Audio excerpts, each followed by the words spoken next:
Good evening, everyone. On behalf of the Red Brick Summit 2021, we welcome you all to the next keynote session of the TRBS speaker series. In the second ever virtual TRBS, we are extremely honored to host our panel with a discussion on Indian women-led startups. We have with us Ms. Vasudha Madhavan. She's the founder of Ostara Advisors, which is India's first electric mobility and sustainability focused investment banking firm.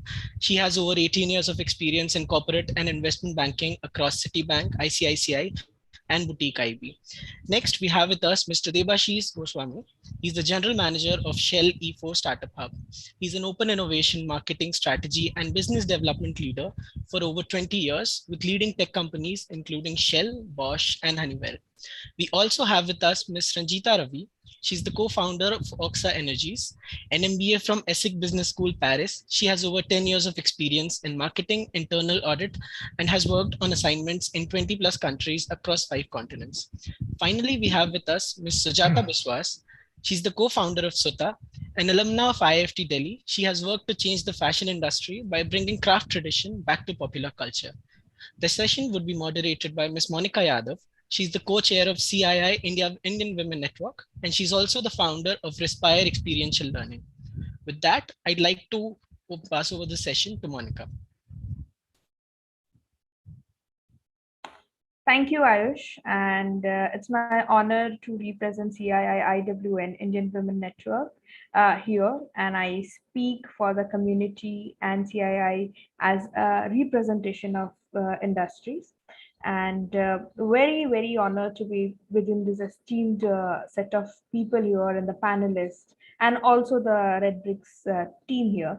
Uh, the topic is very close to my heart. Being an entrepreneur myself, women entrepreneur, single-led entrepreneur, I feel that the journey of a women entrepreneur in India is quite different from any other countries, where we don't have to look at the set of financials and the company problem, but also there is a lot of social constraints as well. So here we have a mixed set of people who are going to speak right and going to speak about the micro as well as the macro component of women entrepreneurship in India. And not wasting the time at all, I would want to go and listen to them but before that, I would like to share some statistics and some data which I have acquired. So in India, it is said that right now we have 14 to 15.7 million women-owned enterprises, representing 20% of all registered enterprises. While large in absolute number, these are overwhelming single-person enterprises which provide direct employment for an estimated 22 to 27 million people. Women-owned enterprises are growing. Over the past decade, women-owned enterprises have increased from 14 to 20%, as per government sources. This is with the help of the national, state, government policies, investors, bank, financial education institutes, incubators, and of course, all the female workforce. India still has a large gap with the peers. As the Global Entrepreneurship and Development Institute, India performs below the 20 percentile in the Female Entrepreneurship Index. This is far below with the developed markets such as US and UK and developing market as well such as Brazil, Russia and Nigeria. Women-owned enterprises in India are largely single-person enterprises. This translates to lower returns and employment. Only 17% of women-owned enterprises employ hired workers versus 28% of all enterprises. True entrepreneurship among the women is overrepresented in numbers. To provide economic independence to women, enterprises need to be owned, controlled, or run by women. Survey across part of India suggests that 10 to 30% often are not run by the women. They are just on the papers. Accounting for enterprises disguised as women-owned enterprises, Bain analysis suggests that the total share of enterprises that are truly owned and run by women is lower than 20%. Now that's a very different number we see. We have seen growing women-led enterprises in the past decade, and we have also started to get there. We are developing. There are a lot of entrepreneurs who are there. Few of them are here in our panel. So, what can our focus area be? Should it be integrated policy framework? Should be equal access to finance, or increasing the mentorship programs and capability development, or integrating the informal and formal networks, or more celebrations to the role model. So this is where I would want our panels to share their thoughts, that what do they think. The opening comments has to be, what do they think themselves. Few of them are their women startups and investors themselves, and few are working with a lot of them. So in the next first set of questions, I would request you to introduce your journey to us, and also maybe share that what do you think about this gap. So I would start with Vasudha. Yeah. So Yeah, hi.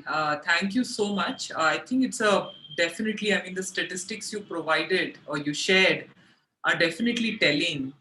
Uh, but it also gives food for thought on how can it be improved. So I do happen to be part of an organization where or rather a mentor to an organization called Aspire for Her, where there is a whole community effort to get more girls, women, even women who've had breaks from careers, get back into jobs, etc. But I know that this is a naughty issue. It is, but it's possible. I mean, there are solutions available. Anyway, before we get there, let me give you a small introduction about myself and my journey. So I have been in finance, corporate finance, for about 18 years. I finished my business school in 2003. I went to XLRI Jamshedpur. And even before that, even when I was doing my 11th and 12th and then college after that, I kind of had an affinity to finance. And I kind of stuck to it. And that in a sense that I could have taken other subjects or other specializations, but I just chose finance every single time, even in 11th and 12th. So it's sort of, in my case, I would say that my journey to where I am really began when I started to say, this is what I want to study. So that I would say is one thing. Essentially, so in 2003, when I finished business school, I also opted to sit for interviews which were in finance, and I was, in a sense, quite sure it could have gone either way. I may not have made it to the organization I wanted to, or whatever, but it just so happened that I got into ICICI Bank, and they offered me a role in their treasury. So I got to be part of the bank, where you essentially are managing the asset liability of the bank itself, so the balance sheet of the bank.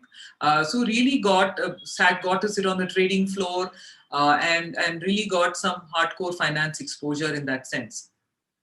And lots of learnings along the way, but I would say that working in large organizations has great opportunities and great challenges, and it's probably the same whether you're a man or a woman. I think those are things that you have to learn, managing your seniors or team members and all of those things, right?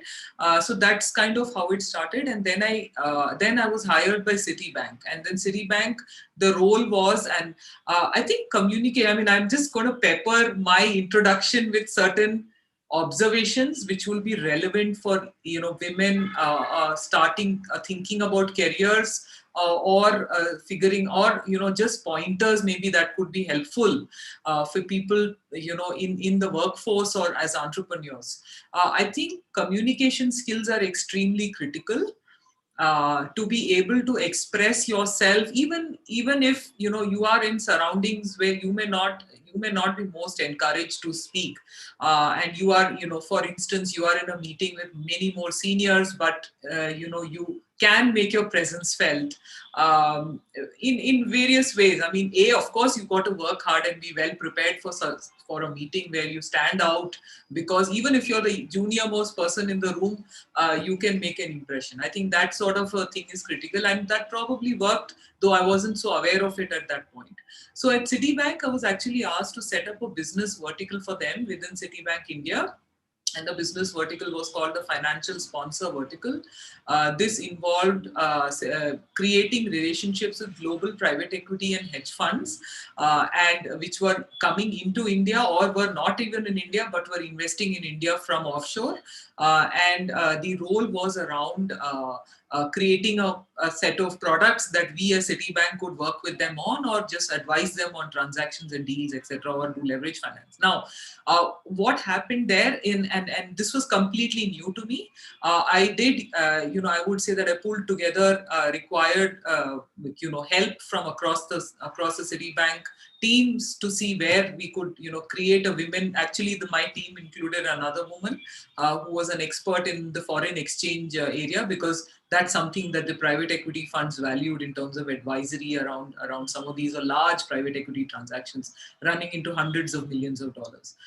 So I would say that learning and working hard and communicating would help you take up any opportunity that comes in the way. And that was really what I did. And it was not easy. I mean, all along there would be, all sorts of discrimination. So, whether you're a woman or you're just a junior team member, and you got to, shape up or ship out sort of situation. But I came through, and that was sort of a small sort of thing.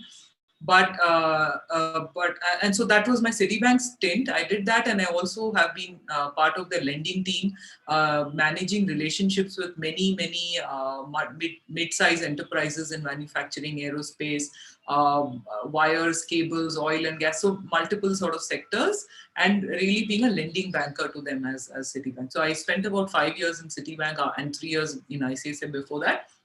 Now about 9 years between these two organizations, I had the urge to sort of start up, and I was exploring multiple options to figure out what I wanted, and even while I was at Citibank.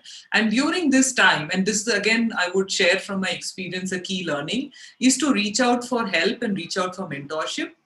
So what I did when I was in the last few months and I was contemplating quitting, was I started to speak to a lot of industry leaders, whether they were investment bankers or they were venture capitalists or private equity, that I could get access to through friendly introductions, or we had worked together, so they knew me, and I would just seek out their advice. And these were people who are heading organizations or heading teams, etc. So they would have mentored or had several team members. So I actually reached out for advice, mentorship, connects, to see what I should do next. And I knew internally that I wanted to move into boutique investment banking, and I wanted to ultimately start up.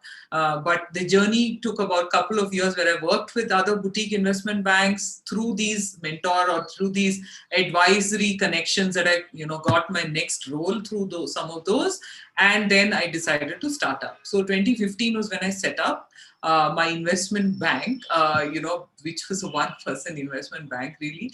But the conviction was that I could engage with companies and advise them on fundraising and mergers and acquisitions. And I was the discovery for me to come out of Citibank and to do this as myself was really a rediscovery of my own networks in the corporate world, as well as my rediscovery of my abilities and my talents in this field. And it's quite a technical field. So there is a combination of both finance as well as negotiation skills, as well as hardcore communication, a lot of written communication that has to be done, and a lot of understanding of business models, because you are advising companies, and these are very senior people that you are advising, and that they are taking your advice. So it was a journey. Not everything happened and worked out overnight. It took me probably a couple of years to really make my first transaction happen, and then I could see greater successes. So within about 3 years of that, was when I really got into my first large transaction, where I closed the first electric mobility two-wheeler merger in India.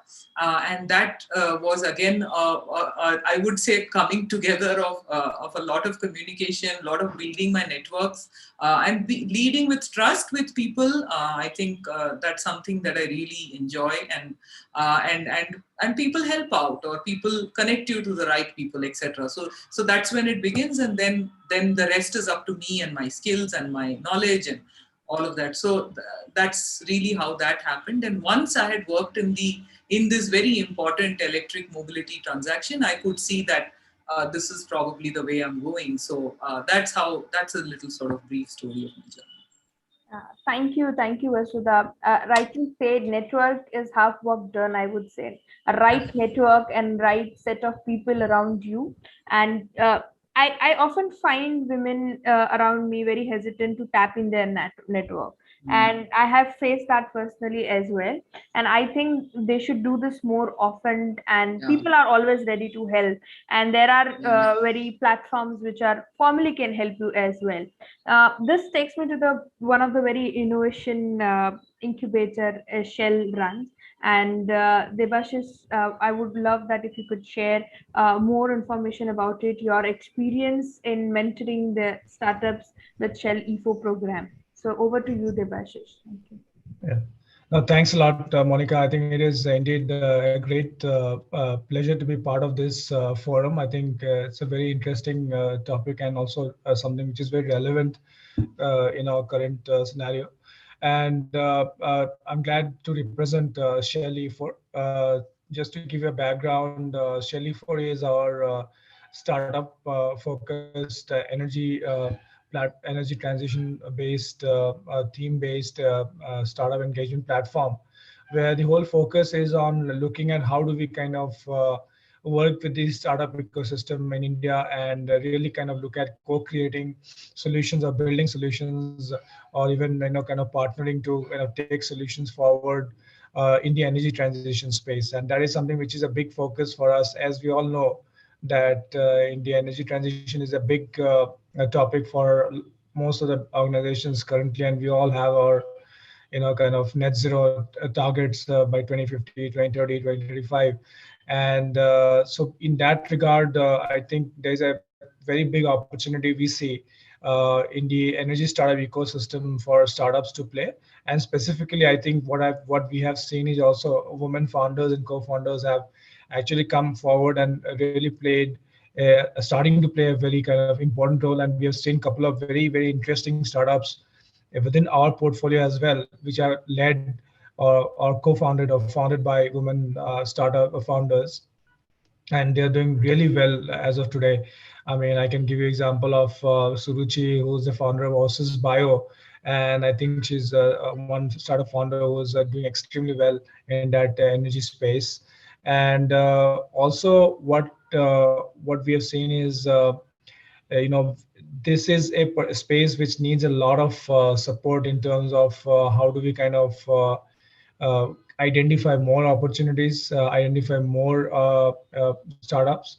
And in that regard, E4 is out there to help and enable some of the startup founders who wants to be in this space. Specifically, we are looking at women founders and women co-founders in a big way. In fact, two of our key focus areas right now is looking at how do we enable the tier two ecosystem in India, as well work with women founders and co-founders. And in fact, we have kind of put a goal on ourselves to really look at almost 30% of our cohorts going forward to be consisting of women founders, co-founders, or startups from tier two locations. So this is a very interesting time, and I think a lot of opportunities are emerging. And I think we are there, ecosystem like Shelly for with our infrastructure, with our capability in terms of mentorship and other such forums. We will definitely work towards enabling some of these activities. And again, as I said, glad to be part of this discussion today, and look forward to engaging with all of you. Thank you, Debashish. And I'm very much a supporter of reserving a certain amount of when there is an incubator or part, because we need to, like, a lot of tier two city women entrepreneurs, we need to find them rather than they finding us at a point of time. So an extra effort goes, but I'm sure it's worth, and it's all worth at a larger goal we all are looking at.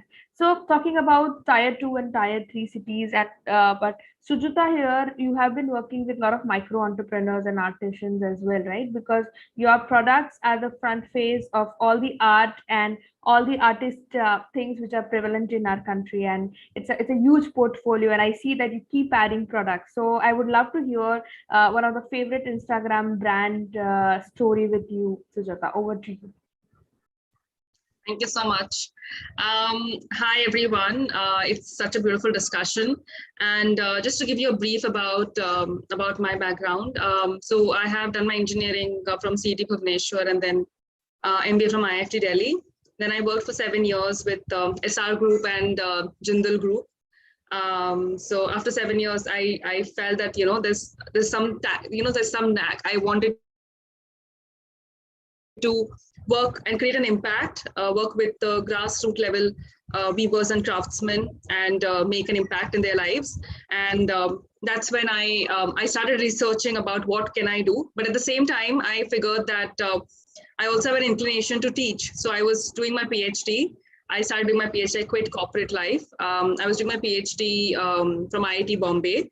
The topic was e-commerce. And then the idea struck, that I wanted to help weavers and craftsmen, and then I was studying e-commerce, and then both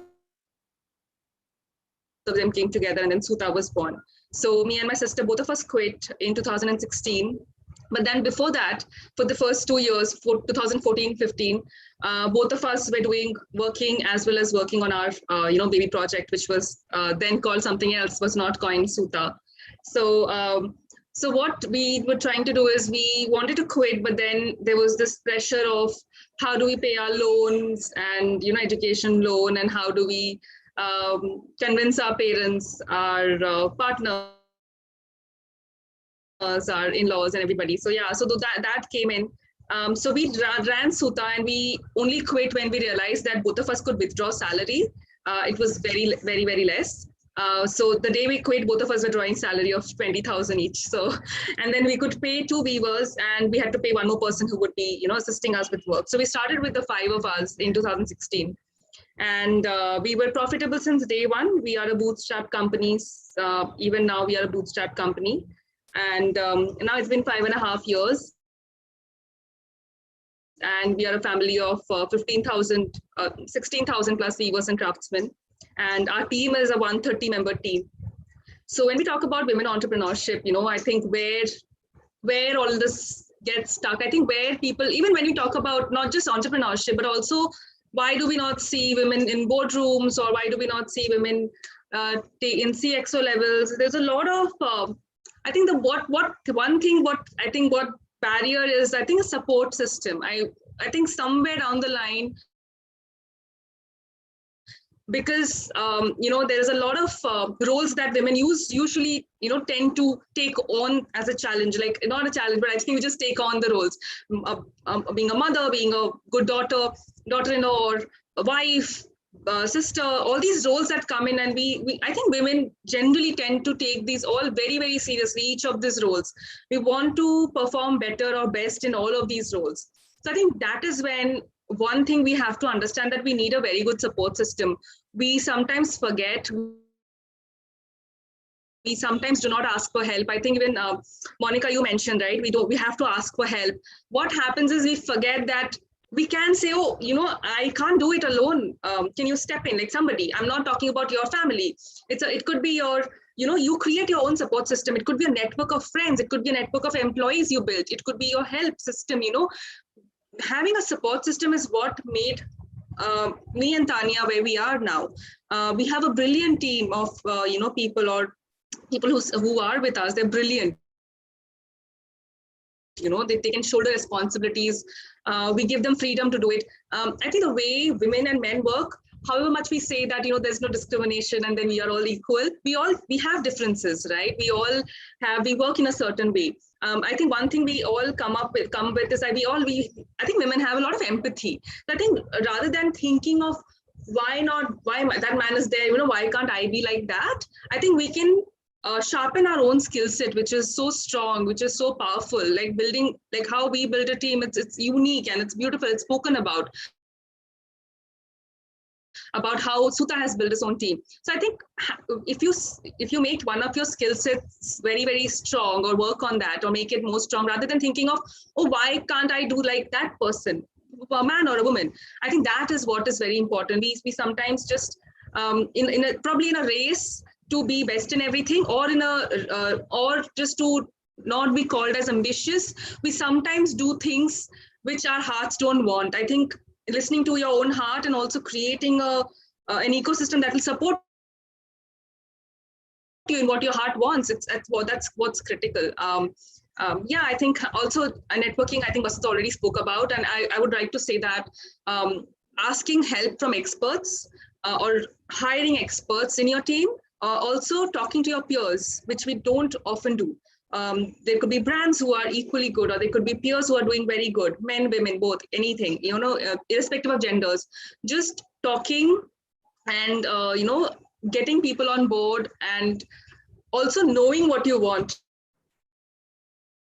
Really, like sometimes you don't put things down, like what I really want to do, where do I want to be the best boss, or do I want to be the best entrepreneur in the world, or do I want to have the best company, or do I want to be the best mom in the universe? You can have your own priorities set. Once that is set, then it's upon, I think you can do it. I think all women can do it. I think you just have to set it and also start working towards one support system. What do you want to fix, and then build supports around it, and we can do it. I think we can all achieve what we want to. And I love that we're discussing this. I think it's very important. I saw Debasis is already doing it. I know Vasudha is providing funds to women who want to grow, want to do something big. We all are doing our bit, but I think setting our priorities, if women who are listening to me want to do something, setting your priorities and then working towards it one day at a time is what is needed, and persistence. Yeah, I think I'm done. Yeah. So all feel what you're saying, Sujata, and I always feel all my budding female entrepreneurs are just sharpening their axe for what it is coming ahead, because we are just building the building has just started. 20%, as I said earlier, are like maybe the women-owned enterprises having a majority stake in the company. So we are way go ahead, but we have to stand. So personally, like last few years, even I have felt where the company growing, I have felt the need of mentors or specific peers coming up for a lot of many issues, may it be HR, may it be payrolls, salaries and fundraising, where people have helped, networking has helped. But then there are certain sectors which are new and talked about, and then we don't know how to get help. And Ranjita is one of those sector where she has built a brand with an electric vehicle, and that looks very, very interesting. And you might feel like I know how to ride a bike and I feel like buying it. And I was seeing the photographs, and the brand looks very promising. India has introduced policies for electrical vehicles recently, and it's the most talked about word. And we are seeing that how not our lives, but cities and as a nation is taking a a shift to electric vehicles. So Ranjita, I would love to hear your story, and how do you feel about this whole thing? Over to you, Ranjita. Hey, thanks a lot, guys. Happy to be here. And I think I am a live case for the need of sustainable mobility, because I've managed to only log in properly now because of Bangalore traffic. And if nothing else pleads the case of sustainable transportation in India, then would be my presence at this meeting, which was about 10 minutes later than what is supposed to be. So I think since a very long time, I have always been for sustainability. Most of what I've done is around sustainability. I was a bike as well. So biking, sustainability translates to electric motorcycles, I suppose. But I took a long detour, a similar journey to Vasudha's, through a very, very long corporate life that I had before starting up on my own. So I did my engineering in Bangalore. 4 days after my last exam in engineering, I started work in sales and traveling 200 kilometers a day. I was working in the pharma industry. It was a job. I learned a lot. Hostile environment, very welcoming environment, had all of it at the same time. Did my B school at ESSEC in Paris. I was drawn to a non-US type of a B school. This was something that I chose because I wanted a very different perspective, and B schools tend to be very, very American. So I chose to go to a non-American business school, and that helped a lot. Of course, my interest in multiple languages as well. So I speak French and German apart from English. So went to France, enjoyed tremendously, learned a lot, traveled to something like 20 countries because I did marketing first. And then I did internal audit. So I got to go from everywhere from Guatemala to Iran to Vietnam, and of course, France and Germany and all of these countries. Learned how things are pretty much the same and how things are very different in different countries, given the same context of an organization, because I would be auditing organizations. Given the context of organizations in different countries, how they would be pretty much the same and very different. If you would not believe, for me, the most surprising part was that in very developed countries, I wouldn't find the head of sales to be a woman, but in Iran, I found the head of sales to be a woman managing all the sales in that country. It was fantastic. Came back to India, decided to start up. My co-founder had already started the company. We were bootstrapped for a very long time. So I was actually doing two jobs for about 2 years. The first 2 years of the company, I was doing two jobs and working in the team, in the weekends and the evenings. So a little bit of the bootstrap journey that Sujata shared. The very hard part of the company, which is the bootstrap part. Then we raised our funding, multiple prototypes, decided to start off parallel revenue lines. Of course, the mantis is what you would see, our public face, but we have about 80% of our business that we do in stealth, which is our B2B side. So built all of that slowly but surely. And now I would say we are in a good place to sort of take off. The startup journey has not been, of course, it's a roller coaster. There are highs and lows.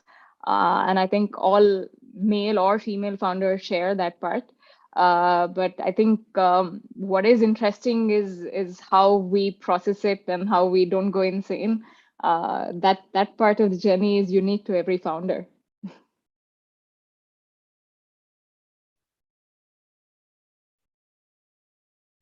Yeah, okay. Yes.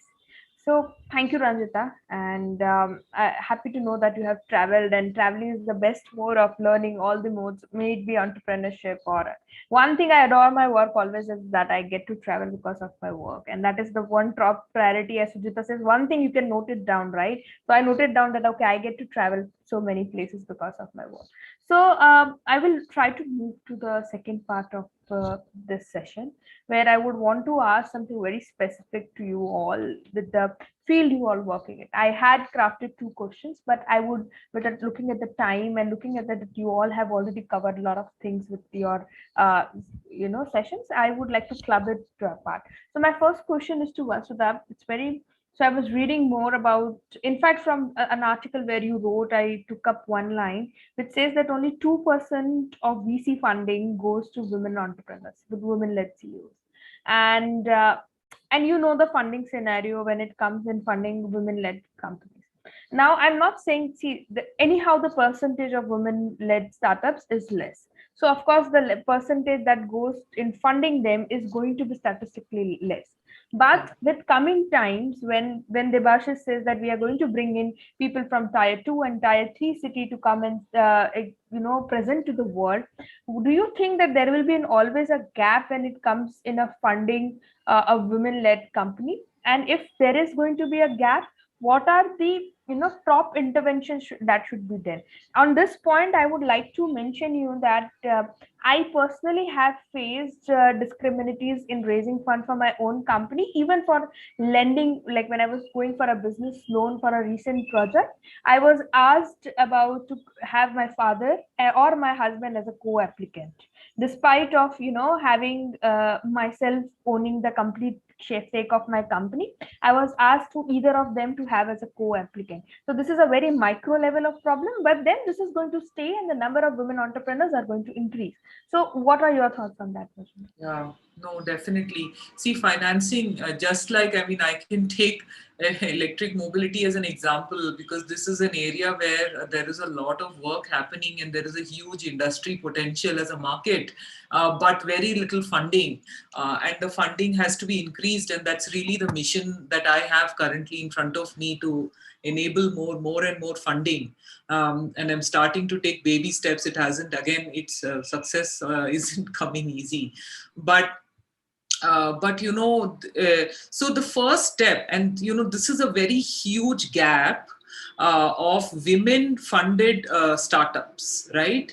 So where is the problem?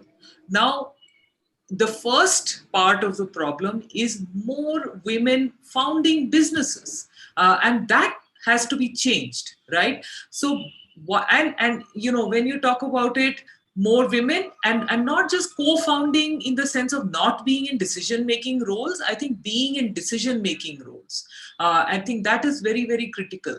If you're a shadow founder, co-founder, and you haven't really, you know, you are doing something else and you just lent your name or something, then it's, you know, one needs to, I think, so that is the whole sort of thing. And I think even Kalari spoke about it. They launched a CXXO initiative where they've set aside, Vani has set aside $10 million for just women funded startups. And she's a major success story herself. So she spoke about decision-making founder roles, which women should have. Now, like Sujata said it, women have different, I mean, if decisions were taken by women, I'm sure they would be different. I mean, even if you talk about administration or the army or global climate, I mean, any of these larger areas, I think the perspectives would be very different. And that balance is very important, right? A lot of, I mean, you can say that even if women do take over 50 years from now, something, they would inherit a world, you know, where a lot of things are gone wrong. But anyway, so so therefore coming back, so the point is we need to have more. Now, how do we get that? Is definitely definitely a lot of enablers are required. For instance, very simple, and I know now a lot of people doing this work, right? Simple things like, how do you set up a business? Should you have an LLP, or should you set up a company? Or what is the importance of having a good CA firm representing you? What is the importance of having a good law firm right from the start? How important is compliance? Right? Or how important, and therefore access to finance. Now, finance is a make or break, right? Either your business can fund itself and fund growth, or you raise some kind of debt or equity to fund your growth. Now, some sort of financing is important. So so therefore, I would say, take the step of founding businesses. Okay. Now, how do we do that? You mentioned it. Celebrate women leaders, celebrate women founders, put those names out there, talk about their stories, because every single woman founder would, very, very few would say, I had no other priority but my business. Every woman founder would have other priorities, right? And that's how life is. And those real stories of women founders need to be told, and need to be as much in the domain as you know, we speak about any of our very gloried men founders who've raised billions and become unicorns and all that. So that is important. Setting role models, and Indra Nui spoke about it many years ago, is that she said that she didn't realize how important it was, but now that she had to become a role model, and that it does impact, and it does impact, right? So that whole role model of putting those stories out there. Then with regard to having those nurturing, or those not nurturing, but those right guidance at the right time, I think if there are more forums or more information about it, or services that are started, keeping in mind, if you have a query, then you know where to go to. I think a lot of these industry forums would definitely help there, and that has to be many of this. And almost every founder you would hear, whether it's anybody in the Valley, Silicon Valley, or somebody in India, would always have had mentors. So mentors and asking for, it's very, very, very important. People who have that experience and have built businesses would, within a 5-minute conversation, they can pinpoint where is it that you need to, what is it that you need to do, the one action you need to take to move forward. Right. So mentorship is very important. The fourth thing I would say is, being ambitious or having some level of targets. Now, what happens several times with women is that they are sort of, having fixed, or sort of not fixed, but really something that you're working towards is very important as a business, right? You cannot, and this is again a function of what could be a sort of underlying problem, is that you are not maybe the bread earner. Somebody is kind of bringing the money, and that kind of puts that sort of feeling in a woman founder to say that, hey, I am kind of doing this, but I'm not really. So there needs to be that, whether you are you're the bread earner or bread, whatever they call it, breadwinner, whatever, or you're just doing this because you're passionate about it. I think it's important to have a goal for the business that you're working towards. And again, I pinpoint the role of mentors and advisors, senior industry folks. Now we have several, and I speak to several of them who are very interested in women actually coming up. So I think, and then of course, like I said before, hone communication skills and build networks. I mean, these are all easier said than done, but these are really the sort of core points where you will get there, to the point of, funding is just one of those things that you do in your business, right? Can't agree. Yeah, so can't agree more to the pointers you have said, and maybe we need to have an offline discussion more about this. Debashish, I want to taking what Vasudha has said, and that is what I want to ask you. Energy sector is again, I think, has a huge market share, right? And the new market share and the new energy and renewable energy and all the new technologies that is coming in. Tell us your experience first, bringing in overall the startups, and how do you see your organization's role in building them and helping them out, getting a market ready, company, and then narrowing it down to you that why do you feel that incubators play a very major role when it comes to women startup, how they can little tweak it but make it more easier, to what Vasudha is saying, that maybe you have to be more serious about your financials. So how incubators can facilitate that? So would want to ask you that. No, absolutely. So I think broadly speaking, when we look at, say, a program like ours, and I think we are one of the few energy-focused startup accelerator programs in the country today. Here again, as I mentioned, we try to focus on some of the emerging themes in the energy transition space. So maybe it can be areas like biofuels, or it can be energy storage, or new battery chemistry, or electromobility as a theme. So I mean, we have like this whole 9 themes around which we try to focus on getting the right kind of startups and helping evolve that specific energy ecosystem. I think we also, how we do it is a couple of ways. One is, of course, engaging through our so-called tracks. So every year we run a couple of tracks. So one is what we call as a digital track, which is focused on, as you know, the name suggests, digitalization as a theme. And second is what we call as a smart energy track, essentially focused on new energy and kind of clean energy as a heavy focus around that particular track. And in these tracks, what we do is once we get the startups onboarded, we typically take them through a 6-month journey of very specific interventions in terms of the areas that they need support. So we kind of sit down with the startups. We have a set of mentors and coaches and industry experts who kind of together with the startups build this so-called playbook.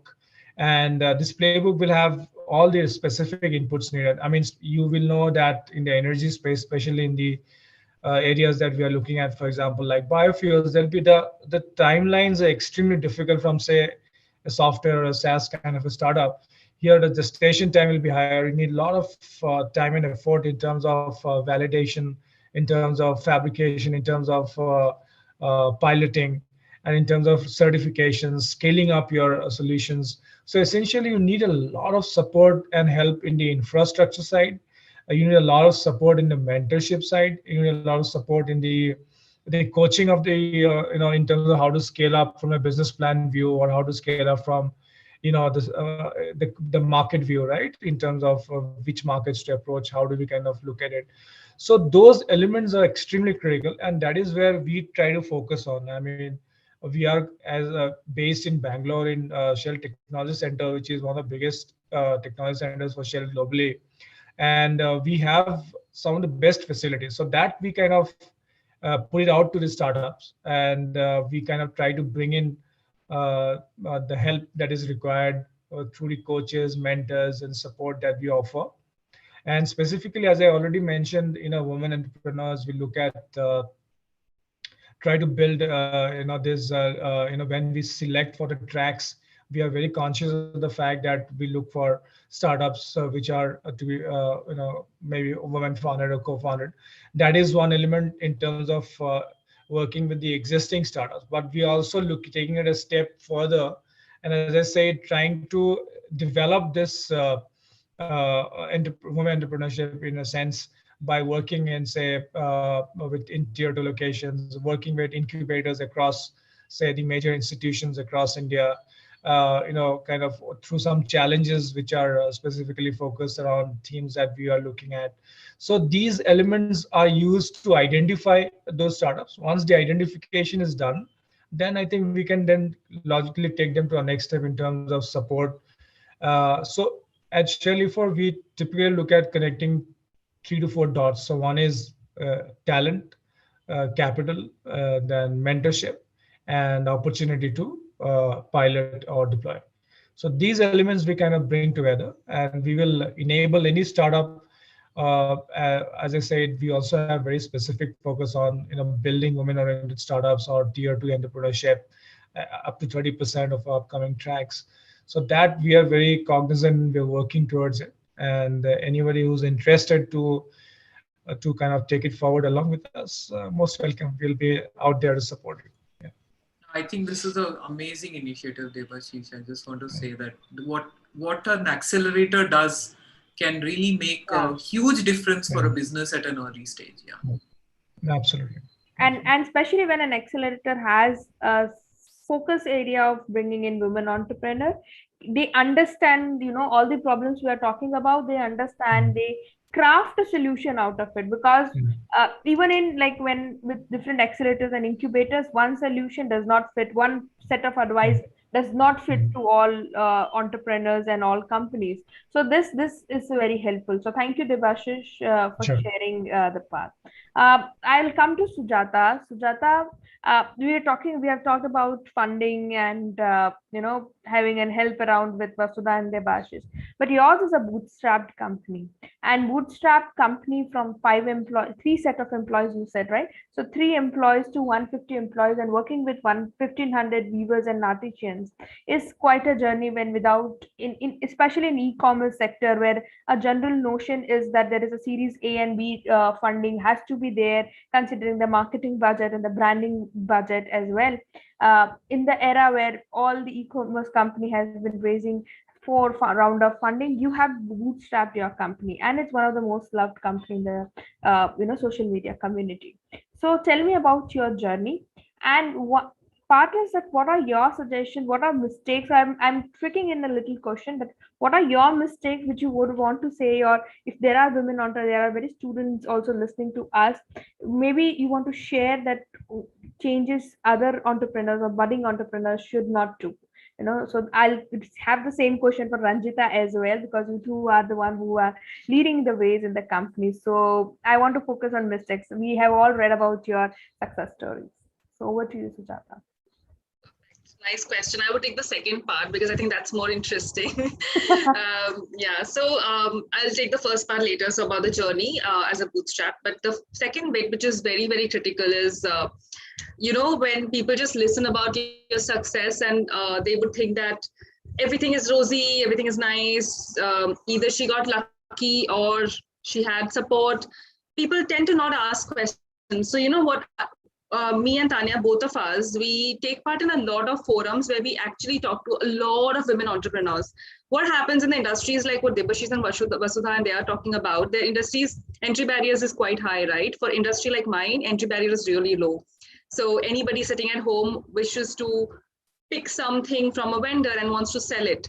So, that's such a small thing, but then they are entrepreneurs in their own respect, their rights, right? They're all entrepreneurs. What happens is, I think I would not want to typecast it as a woman thing, but I think a lot of women tend to underplay what they want. Sometimes I think my question is not worthwhile, or it's very silly if I ask this. I'm just running a thing which is just running. I would not ask questions. Scaling is like out of question. People think scaling is only when you are provided with money. You can't think of scaling otherwise. I would just take things from here, sell it, make a little profit.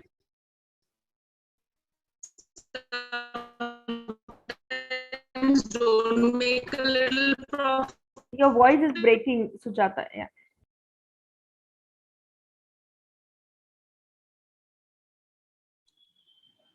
We lost her.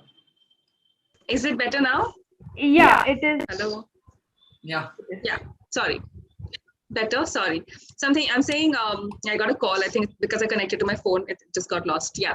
So I'm saying a lot of people don't ask questions, thinking that maybe my question is not as worthwhile, or maybe I've not studied finance, so I should not think about going to a bank and asking for money, or going to an investor because probably I don't know. So the thing is, a lot of business, what is most important is the logic. How to understand what's the inflow and outflow, and understanding what you have. I think that's the basic things, basic questions. What is inventory? What is a supply chain? The big jargons, because probably I've studied MBA, I still understand it's nothing, it's just making sure the products reaches your place on time, you deliver it to the customer on time, so logistics is sorted. But these jargons, when you drop these, people get scared and they're like, should I even ask? So when I attend these places where I'm just going to talking to other entrepreneurs, with female entrepreneurs, the questions are very simple and they don't use the big words, but it's all the same thing. What I'm doing as a 15,000 weavers craftsman, probably they're working with 10. It's all the same. So I think all of us here would agree that whatever you raise 4 level rounds of investment money, or you have gotten a bank loan, whatever has happened, your business model is always the same. The same. Getting there, and what's the profit, or how to rotate it, churn it, basic understanding of HR, basic understanding of probably legal, everything is the same. It's only that scale, the word, whenever the scale word comes in, people get scared, they think it's not my cup of tea, and that's when people just probably step back or just don't go ahead with it. And hence I feel that's where we have to understand that anybody who wants to start their business, no question is right or wrong. It's all the logic needs to be, it has to be simple business logic. It's only that logic, if you apply, a lot of things will fall in place. You don't have to understand a lot of jargons. Just in time management of inventory, don't have to do all of that. It is very, very simple how to rotate the cash. It's all simple. And a lot of times I know women who do not engage in probably discussions with how to invest money. I know a lot of women don't do it. So the same fear, it's that fear in the mind which is just there, and we don't address the fear. And it's a high time that we all address the fear, because it's nothing. It's something which is very simple, not so complicated, but because probably we've not studied or probably we haven't looked at, it doesn't interest me, I don't look at it. I think once we do that, and business is all about different verticals coming together, working fine seamlessly, and your business will start running smoothly, and the mistakes what I did is, I think hiring, I kept doing things what I know best myself and not letting things go to the departments. For example, finance department or, inventory, I was managing myself because I was scared that what if somebody just does some mistake and my business will go for a toss. That was a mistake, and I learned it after probably 1.5 to 2 years. I realized that no, I have to give it away. Otherwise, how will I grow? How will I even think of doing something bigger if I don't give out those tasks to different departments or make or build a team? And the same thing, I'm doing the same. Once the levels are set, the senior management, I'm telling them to do the same thing with the junior management. If you do not think that they can take up your position, you'll not move up, right? So I think that is one thing we all miss, and I think team is something that makes or breaks your company. HR, even if I used to doze in my HR classes in MBA during MBA, but I know how important it is having the best team. Making sure the team works well. It's the most critical thing. And then one mistake I did, I think as a team we did was that. And second is, I think I spoke about is talking to peers. Same industry, if let's say you are selling jewelry or you are selling shoes, talk to other entrepreneurs who are doing the same thing. Yeah. You all are going to be getting the similar set of problems. Men, women, I'm not discriminating. Just create a group of peers or companies who are doing the same thing. Talk to them. half your problems will be at half, 90% of the problems will be the same. Which ERP system to take, what vendor to reach out to for printing something, all these are very similar. So talking and creating a group and fostering this environment of collaboration that, you can depend on me, I will depend on you when I need, will help you a lot. I think that's one thing which we learned I think after 3-4 years of doing business, but that is something I would say. Yeah, that's about it. Yeah. Thank you, Sujata. It takes courage to accept your mistakes as an entrepreneur as well. But you have to go loud and tell that, okay, I made this mistake. Don't do this. Save your 1 year. If there are at all any people women or men who are wanting to start up. The same question goes to Ranjita. But Ranjita, I have one very curious. I was looking at all the players in EV sectors, and there are handful of players first, and then there are least handful of people who are women as an into the decision maker company. They're in India, not in India, but across the globe. There are very less, as we say that the number of women in STEM are less. And so I see that into the EV sector as well. There are the founding members are very less. I'm glad that we have Vasudha and Ranjita both in one panel. That is one of the rare thing that could have happened. Reading at all the EV founders and all, I realized that this is the rare thing happening, that we have Vasudha and Ranjita having in single panel, because that there are not many women who are into this sector. So how do you feel? So, even Debasis mentioned this point. So I wanted to say that new sectors, may it be energy or may it be EV or may it be, e-commerce, they're still they're still starting in our country. And this leaves us to a space where we can start from scratch. All the discrimination that would have happened in finance or any other conventional businesses, the new form of businesses can take a space where there is no discrimination and more women can take up that market share, because we have an opportunity, fine line opportunity, where we are just starting up, right?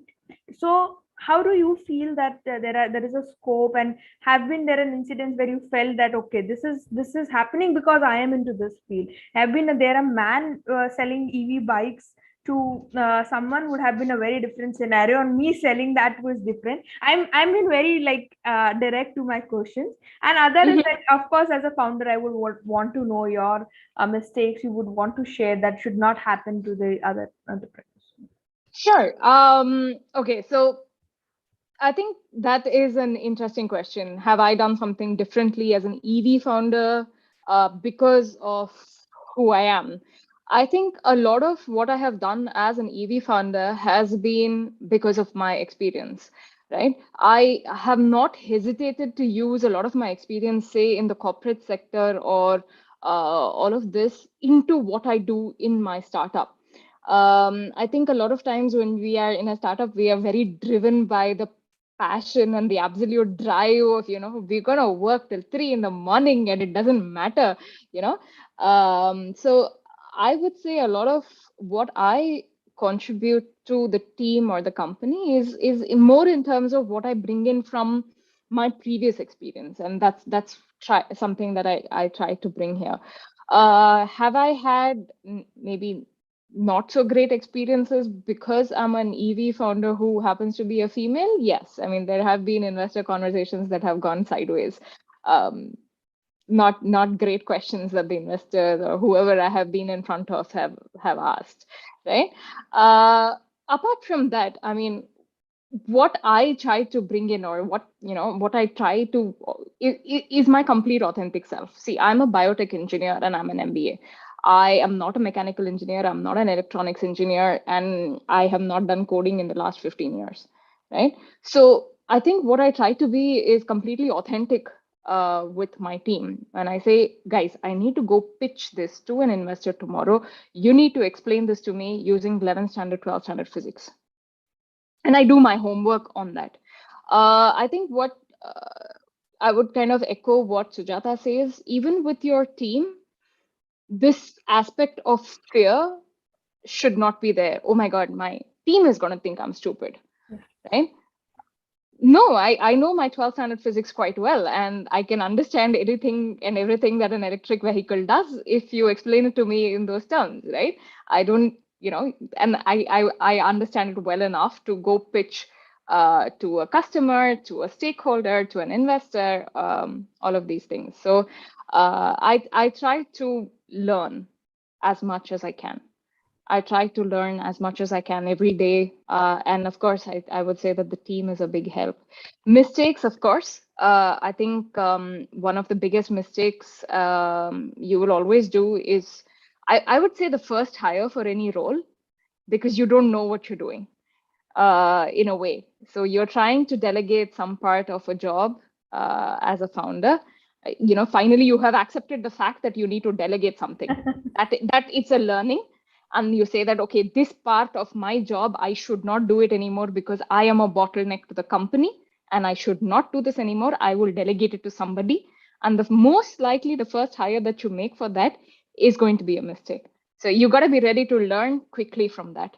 And I think if you realize that there are patterns like this that you are repeatedly doing, you will definitely become a better founder. And I would definitely say, do not hesitate to start up. It's startup fail. We have rebuilt the team 3 times at Aura Energies. It's okay. Honestly, it's not a failure. You have learned at every step, and at every step, I can say that this team is the best team that we have right now, and the next team will be the best team that we will have at that point of time. We have learned at every step, and the product has benefited for it, right? So yeah, in terms of mistakes, and fail fast. If then an investor seriously, if an investor conversation is going sideways, please don't hesitate to walk out of the room. Don't be invested in it. And don't be invested in the investor conversation. Take as much of help as you can. Like I said, I think the biggest realization is that I am a bottleneck. I should not do this job anymore. Somebody else should be doing this. And they can do it better than me. That is something that you need to figure out fast and execute fast. Yeah. Thank you, Ranjita, and thank you, everyone. It has been a very interesting conversation, from listening to the founders and to the listening to the accelerators and the funders and then bankers. And this takes me to the point that, yes, there are people who are ready to help you out. Vasudha and Debasis are one of those.